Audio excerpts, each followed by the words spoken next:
अस्सलाम वालेकुम दोस्तों तमाम सियासी जमातों को टिशू पेपर की तरह इस्तेमाल करके फ्लश कर दिया गया है। जिस तरह के टॉयलेट टिशू को इस्तेमाल करके गटरों में बहा दिया जाता है, उसी तरह जमातें इस्तेमाल हुई हैं, जिसमें पीडीएम में मौजूद तमाम सियासी जमातें हैं।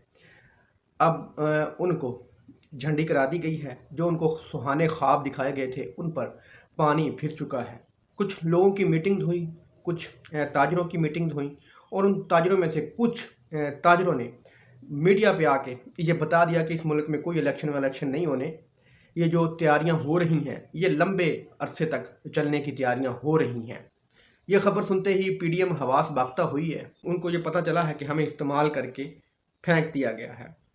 यही वजह है कि निगरान वज़ीर आज़म साहब जो काकड़ साहब आए हैं, जो कि बहुत बड़े मुईशत के चैम्पियन हैं, 76 साल तजर्बे के बाद वो पैदा हुए हैं, क्योंकि तजर्बे की वो पैदावार हैं। तो जिस तरह के उन्होंने कहा कि जनाब कि हम कोई इलेक्शन यहाँ पे करवाने नहीं आए, हमारा काम इलेक्शन करवाना नहीं है। जिस तरह के पिछले दिनों उन्होंने बिजली के जो बिलों के ऊपर बयान दिया था कि जनाब मेरे घर के एसी उतार दें, मेरे घर के एसी उतारने से बिजली का रेट कम होता है तो उतार दें। तो अगर वो बंदा जो 76 साल तजर्बे के बाद इस मुल्क पर मुसल्लत किया गया हो, 76 साल तजर्बे के बाद लाया गया हो, अगर वो इस तरह की बात करे, तो आप समझ जाएं कि 76 साल तजर्बे पर पानी फिर गया है। 76 साल के बाद भी हमने गंद ही इकट्ठा किया है। आप ये चीज़ समझ जाएं। आप देख लें, जब जब इस तरह का दौर आया है, उसके बाद ही मुल्क में तबाही आई है। आप शुरू से शुरू हो जाएं, 1965 से शुरू हो जाएं, फिर 1971 देख लें, पाकिस्तान टुकड़े हो गया, 1980 की दहाई देख लें, क्या हशर आवाम के साथ हुआ, क्या हशर इस मुल्क के साथ हुआ। फिर आप 2000 का दौर देख लें, तमाम चोरों को माफ़ किया गया, उनकी चोरियां माफ़ की गई, उनको एनआरओ दिया गया। नुकसान किसका हुआ? नुकसान हुआ आपका, मेरा, इस मुल्क का, पाकिस्तान की गरीब आवाम का। और किसी को नुकसान हुआ ना, किसी पॉलिटिशियन को नुकसान हुआ, ना ही किसी बड़े ओहदेदारान को कोई नुकसान हुआ। नुकसान हुआ तो सिर्फ़ और सिर्फ सरज़मीन पाकिस्तान को हुआ।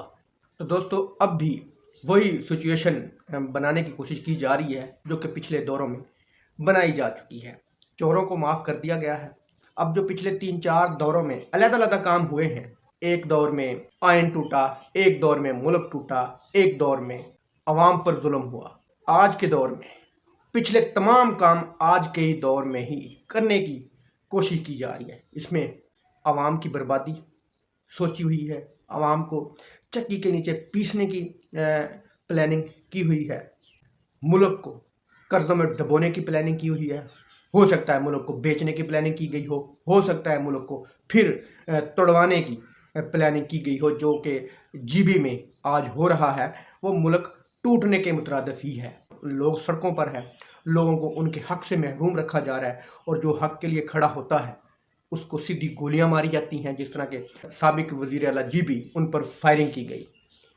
पंजाब में जो बोलता है उसके बच्चों को उठा लें, उसकी बीवी को उठा लें, उसकी बीवी को नंगा कर दें, वीडियो बना दें, डरा दें उसको कि तुम्हारी बीवी की हमने वीडियो बनाई, छोड़ दो फलां बंदे को, तुम्हारी बीवी की वीडियो इंटरनेट पे डाल दी जाएगी, तुम्हारी बेटी के साथ जना किया जाएगा। 70-70 साल की औरतों को वो जना करने की धमकियां दी जा रही हैं। तो दोस्तों, ये पिछले तमाम दौरों से बदतर दौर है, और पिछले तमाम दौरों की जो गलतियां थी वो इस दौर में दोबारा दोहराई जा रही हैं। आप उठा के देख लें पिछला दौर, कि जो जो गलतियां की हैं, इन गलतियों से किसी को नुकसान नहीं हुआ, किसी ओहदेदार को नुकसान नहीं हुआ, किसी सियासतदान को नुकसान नहीं हुआ। नुकसान हुआ है इस मुल्क पाकिस्तान को हुआ है, और सिर्फ इस अवाम को हुआ है, और किसी को इन तमाम गलतियों का नुकसान नहीं हुआ, बल्कि उनको फ़ायदा हुआ। अरबों डॉलर उन्होंने कमाए, मुल्क बेचा, अरबों डॉलर उनके अकाउंट्स में आए, कुछ पाकिस्तान के अकाउंट्स में आए, कुछ दुनिया के दूसरे ममालिक के अकाउंट्स में आए, बेल्जियम में आए, लंदन में आए, अमेरिका में आए, स्विस बैंक में आए, आप डेनमार्क में आए। आप कोई भी मुल्क उठा के देख लें, पाकिस्तान को लूटने वालों के अकाउंट भरे पड़े हैं। और अवाम कहाँ खड़ी है? अवाम जहाँ पर 1947 में खड़ी थी, शायद उससे भी बदतर हालात में 2023 में खड़ी है।